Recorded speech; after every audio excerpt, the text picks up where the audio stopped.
welcome. Now we'll go to the fundamental principles of education for future leaders. What as per Elon Musk, he's my role model.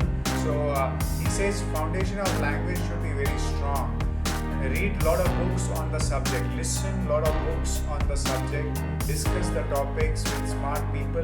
Develop evidence of exceptional ability, and then let's go to another section which is programs.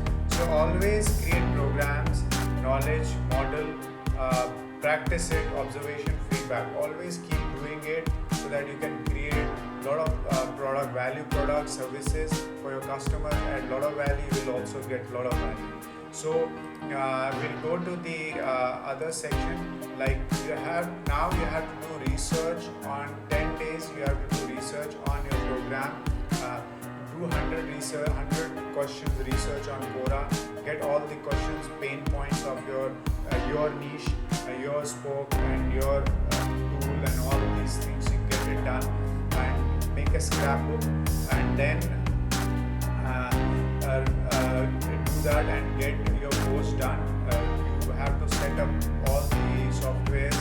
Get Camtasia if you are on Windows, ScreenFlow if you are on Mac. Get to Mac if it would be great, and get all these tools and softwares done, and then record your post, get it design it and record it.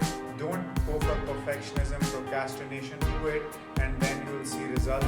And do 10 days research, and then write down in the comment section what have you learned, how it has changed your life,